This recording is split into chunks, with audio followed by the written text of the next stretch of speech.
Salam uşaqlar, biz bugün sizinlə agreement mövzusunun izahına baxacağıq. Əgər mübtədamız and bağlacısı ilə bağlanıbsa, xəbərimiz mütləq cəmdə olmalıdır. Bu sayılan, sayılmayan cəm təkə aidiyyatı yoxdur. Mübtədamız sayılmayan isim olsa belə, and bağlacısı ilə bağlanıbsa, xəbərimiz mütləq cəmdə olmalıdır.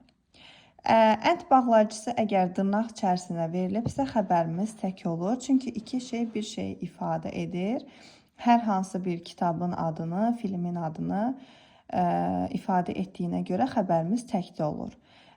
Baxırıq nümunəyə. Əli and Nino bu kitabın, hekayənin adı olduğuna görə dırnaq içərisində verilib və xəbərimiz təkdə götürülür. Gəldik 3-ə. Əgər mübtədamız ing-li feillə, gerundla başlayıbsa, xəbərimiz mütləq təkdə olmalıdır. Məsələn, using ing ilə başladığına görə xəbərimiz is təkdə götürülür. Məstərlə başlayıbsa, yenə mütləq xəbər ancaq təkdə olur. To speak. Baxırıq. To-lu feillə başlayıb, xəbəri təkdə götürürük. Başqa bir şeyə baxmağa ehtiyac yoxdur. Burada əndə biz baxmayacağıq uşaqlar. Deməyəcək, ortada and var, xəbəri cəmdə götürürük. To-lu feil gördük, to ilə başlayıb gördük, xəbəri təkdə götürürük və salam. Noun of noun şəklində verilibsə, deməli, ofdan əvvəlki isimlə uzlaşır. Xəbər tək olarsa tək, cəm olarsa cəm olur. Məsələn, ofdan əvvəl branch təkdir, xəbəri də tək götürdük. Windows cəmdir, xəbəri də cəm götürürük.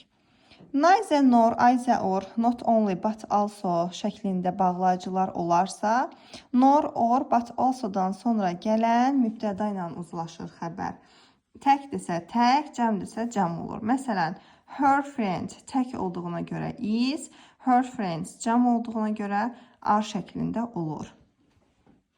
Davam edirik. Both, both of, both and-in xəbəri həmişə cəmdə olur uşaqlar. Başqa bir variant axtarmağa ehtiyac yoxdur. A number of-dan sonra cəm isim gəlir, xəbəri cəm olur. The number of-dan sonra cəm isim gəlir, xəbəri tək olur. Which, who, that bağlayıcıları uşaqlar təyin ediciləri özündən əvvəl gələn xəbəri isimlə uzlaşır. Məsələn, who-dan əvvəl gələn baxıram isim cəmdir, xəbər cəm, təkdir, xəbər tək şəklində olur.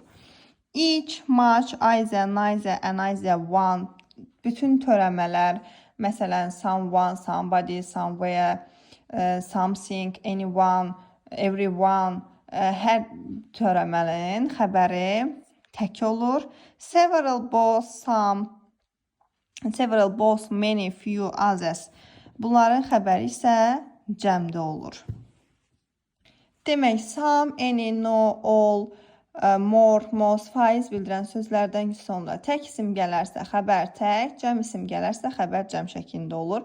All the cake, oldan sonra tək isim gəlib xəbər tək. All the mistakes, cəm isim gəlib xəbər deməli cəm olacaq. Apostrof S-dən sonra ismi yəlik halına aiddir, yəni cəm isim gələrsə xəbər cəm, tək isim gələrsə xəbər tək olacaq. Apostrof S-dən sonra gələn isimlə uzlaşır xəbər. Əgər mübtədamız uzundursa və preposition tərkiblidirsə, uşaqlar, prepositiondan əvvəl gələn isimlə uzlaşır xəbər. Cəmdirsə xəbər cəm, təkdirsə xəbər tək olur. Ölçü, zaman, məsafə, faiz, kəsir bildirən sözlərin xəbəri həmişə tək olur. $250.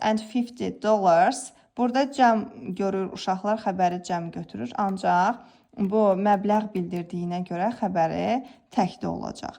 Yox, əgər bu sözlər oflu birləşmə ilə bağlanıbsa, ofdan sonra cəm isim gəlibsə xəbər cəm, tək isim gəlibsə xəbəri tək olacaq.